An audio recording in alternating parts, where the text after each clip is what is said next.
Eh bien salut à tous, Alex, j'espère que vous avez la forme. Moi écoutez, ça va super. Aujourd'hui on se retrouve pour une vidéo sur Forza Horizon 4. Oui, on est bien sur Forza Horizon 4, vous le savez peut-être pour la plupart. En live, j'ai pas mal fait de FH4 en ce moment, parce que ce jeu est juste une masterclass, franchement. J'adore ce jeu, il est juste magnifique. Vraiment, c'est un pur régal visuellement, au niveau du contenu, au niveau des véhicules, au niveau de plein de choses. Sincèrement, il n'a pas grand chose à envier à FH5. On va essayer d'en parler un petit peu dans cette vidéo. Si elle vous plaît, bah écoutez, pensez bien à me le faire savoir en mettant plein de pouces bleus, plein d'abonnements, en me donnant également votre avis en commentaire, ça ferait super plaisir. Merci à tous ceux qui le feront. Et puis bah écoutez, c'est parti pour la vidéo. Allez, du coup c'est parti, on se retrouve en jeu et la première chose qui devrait vous choquer, c'est tout simplement l'apparition de la neige, étant donné qu'on est dans la saison de l'hiver au niveau de la sélection du festival. On est du coup dans la saison de l'hiver et l'hiver sur FH4, il y a de la neige et ça c'est quelque chose qui nous manque très clairement sur FH5. Quel plaisir, regardez-moi ça.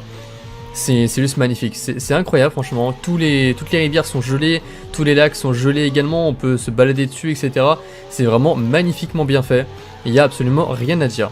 Également j'ai pas pris le véhicule par hasard, j'ai pris évidemment une Alfa Romeo Forza Edition pour vraiment nous rappeler un peu la nostalgie. Oh là là, mais quelle merveille en plus cette voiture, franchement il n'y a rien à dire, c'est juste magnifique, on se régale, on en prend plein les yeux franchement, c'est que du bonheur sur FH4, franchement il n'y a rien à dire. Sincèrement, graphiquement, si FH4 sortait après le 5, ce ne serait même pas choquant tellement le jeu est plus joli. Sincèrement, mieux optimisé, mieux fait, mieux pensé. Et alors, je commence beaucoup à cracher sur le 5, j'avoue. Bon, cette vidéo est forcément liée au 4, donc je vais un petit peu en parler positivement, c'est normal. Mais sincèrement, le jeu il est tellement bien, tellement kiffant, tellement plaisant, tellement complet. Le 5, alors certes, il est à peu près à un tiers de sa durée de vie, donc il y a encore beaucoup de véhicules qui vont sortir, encore normalement beaucoup de contenu également qui va sortir. J'espère qu'ils vont vraiment rattraper le temps perdu pendant les 2 prochaines années, parce que pour l'instant on n'a pas été gâté en termes de contenu. Mais pour l'instant, sincèrement, FH4 est vraiment une masterclass selon moi. N'hésitez pas à vraiment donner votre avis par rapport à ce FH4 pour ceux qui ont pu y jouer. Franchement, c'est juste une dinguerie, je sais qu'en live, il y en a pas mal qui préfèrent largement le 4 ou 5. Donc n'hésitez pas à également donner votre avis en commentaire. Alors ce qu'on va essayer de faire, c'est qu'on va essayer de comparer un petit peu les deux jeux. Alors au niveau de la map, sincèrement, la map est plus petite par contre que sur FH5, ça c'est clair et net, il n'y a pas à dire. Elle est peut-être un peu moins remplie on va dire, enfin c'est compliqué à dire parce que la map du 5 est quand même très grande, celle-ci est quand même pas mal aussi. Ce qui je dirais qui différencie vraiment tout, c'est que l'espace est bien utilisé entre guillemets. Là on a vraiment des grandes forêts mais qui sont bien distinctes en fait, qui sont vraiment par endroits. Et selon moi, ce qui manque sur FH5, c'est surtout des villes comme ça, des vraies villes, des vrais quartiers, comme on pourrait en croiser vraiment très peu loin de chez nous, entre guillemets, avec des vraies villes. Donc là, on est sur Broadway. Et quelle ville, franchement, c'est juste magnifique, sincèrement, il n'y a rien à dire. C'est juste une masterclass, personnellement, j'adore cet endroit.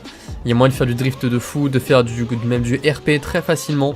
Alors que sur FH5, bah, on a Guanajuato, on a quelques villes comme ça. Mais c'est pas pareil, je trouve, c'est vraiment pas le même endroit, je sais pas, le même esprit on va dire. Pour moi ce genre de ville ça reflète vraiment plus ce qu'on veut voir sur un Forza, plutôt que des villes un peu mexicaines, un peu délaissées entre guillemets, qui ont pas forcément beaucoup d'intérêt selon moi. Petite chose également qui va peut-être vous paraître anodine mais qui pour moi franchement est très importante, c'est le nombre de maisons de joueurs qu'on peut avoir sur le jeu et le prix également qu'elles vont coûter. Donc on a déjà celle-ci qui nous permet de débloquer le drone, on va pas faire le lien sur tout, on a celle-ci par exemple également qui est jolie. Il y a pas mal de maisons, il y en a vraiment peut-être une dizaine sur la map un peu partout, c'est vraiment hyper stylé. On a plusieurs manoirs également, il y a 3 manoirs, enfin 2 manoirs il me semble et un château. Donc on a ce manoir là qui coûte quand même pas mal, il me semble, je sais plus exactement comment je l'ai payé, mais en tout cas il coûte quand même assez cher. On a du coup le château également de Bangbourg, pardon, qui est un château qui coûte quand même 10 millions de crédits et ce n'est pas le plus cher du jeu parce qu'on a également le château d'Édimbourg, évidemment le fameux qui coûte 15 millions de crédits.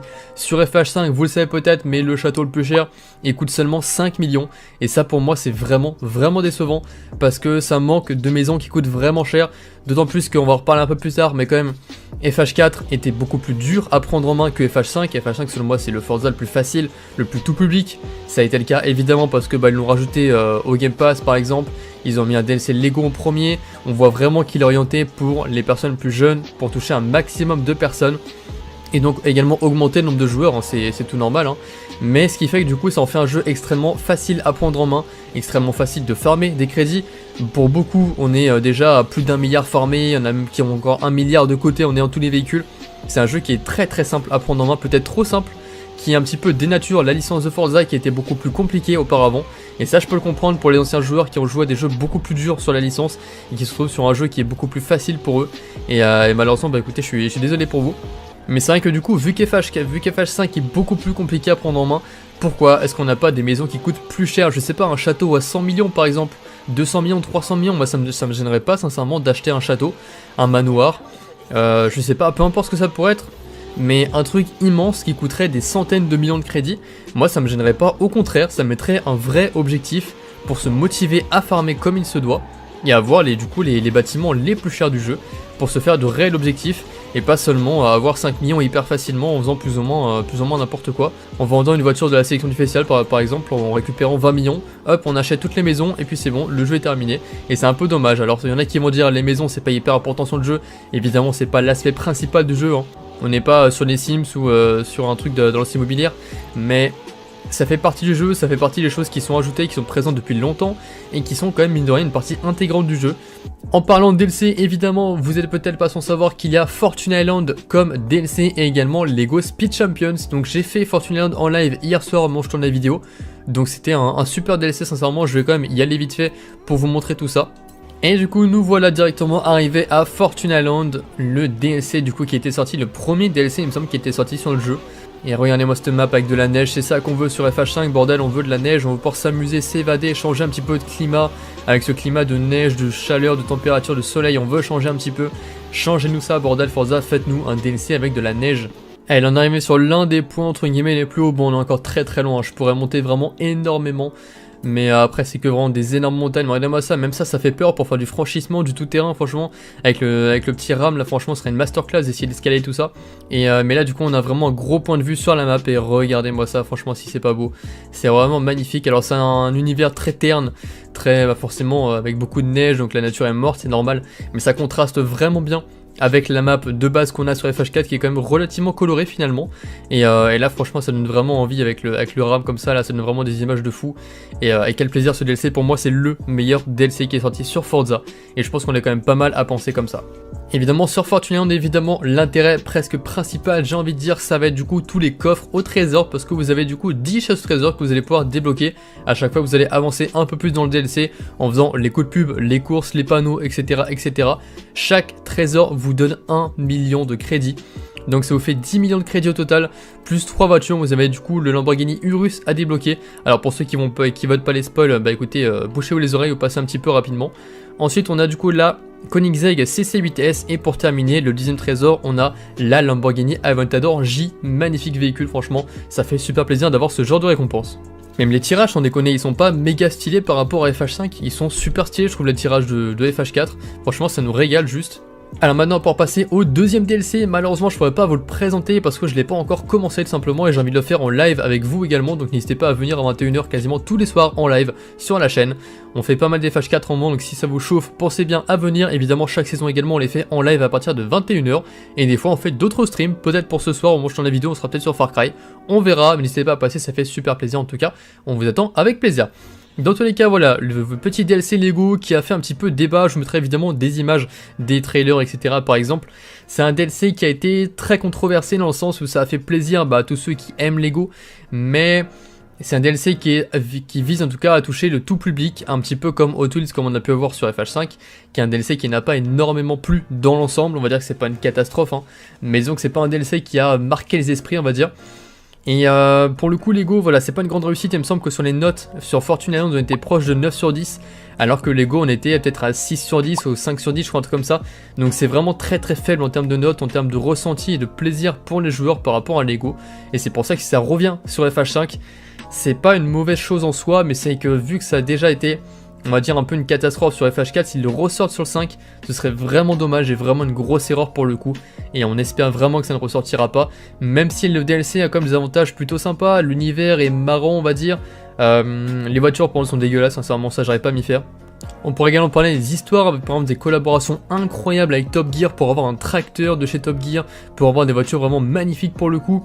Beaucoup d'histoires, beaucoup d'histoires, avec surtout pas mal de, comment dire, d'épreuves en fait à faire, c'est souvent des prouesses, du drift, des trucs comme ça, beaucoup plus compliqués que sur FH5 et ça fait plutôt plaisir. Et également on pourrait parler évidemment des entreprises qui sont des espèces d'histoires mais sous forme d'entreprise. En gros, vous allez acheter une histoire, donc une entreprise, pour à peu près 100 000 crédits, et celle-ci va vous rapporter des crédits quand vous allez être déconnecté du jeu. Donc là par exemple, je sais qu'en 2-3 jours j'ai fait genre peut-être 15 000 crédits sans rien faire, en ayant simplement fait les étoiles, en ayant acheté l'entreprise 100 000 crédits, et vous savez du coup à peu près 2 semaines vous avez largement remboursé déjà votre entreprise, et du coup c'est 100% du bénéf après. Pourquoi ne pas avoir repris ce principe là sur FH5? Ça aurait été une masterclass, même avec la Vocho ça aurait pu être possible. Faire une espèce d'entreprise de dépannage comme on a pu conduire le camion de dépannage au début de l'histoire, ça aurait pu être sympa, malheureusement ça n'a pas encore été repris sur le jeu. Également les françaises qui étaient beaucoup plus mises à l'honneur avec des voitures Forza Edition, j'en ai déjà 2 alors que je viens de commencer le jeu. On avait également la 205 T16 il me semble, qui était magnifique en plus de ça, donc moi je vais prendre la petite Clio RS pour terminer. Mais on avait vraiment beaucoup plus de voitures Forza Edition également. Allez, moi ça c'est le petit Clio 3, la magnifique Clio 3 RS, ça fait super plaisir. En tout cas voilà, je vais pas non plus épiloguer trop longtemps, j'espère que la vidéo sera pas trop longue également. Vous avez un petit peu, je pense, compris le principe, mon point de vue également. Le but n'est pas de casser FH5, le but c'est simplement de montrer ce que sont capables de faire Playground Games et ce qu'on attend pour FH5, que ce soit encore mieux. Normalement un jeu doit s'améliorer au fur et à mesure des années, malheureusement c'est pas le cas sur FH5 alors qu'ils avaient annoncé des trucs de fou. Et c'est un peu dommage, j'espère vraiment que ça va s'inverser avec le temps. Moi bah écoutez, je vais pouvoir vous laisser là-dessus, pensez bien à mettre un petit pouce bleu, également à donner vraiment votre avis en commentaire, à me dire ce que vous pensez, ce que vous aimeriez voir sur le jeu, ce qui vous manque également sur FH5 par rapport aux autres Forza. N'hésitez pas à bombarder l'espace commentaire, et également à mettre plein de pouces bleus si vous voulez plus de vidéos sur FH5, il faut me le dire, comme ça voilà je serai au courant. Merci vraiment à tous ceux qui le feront, pensez bien à vous abonner, à mettre la petite cloche pour être informé des prochaines vidéos. Moi du coup je vais pouvoir vous laisser là-dessus, vous souhaitez une bonne journée, une bonne soirée, c'est Lex, ciao ciao, prenez soin de vous, à la prochaine.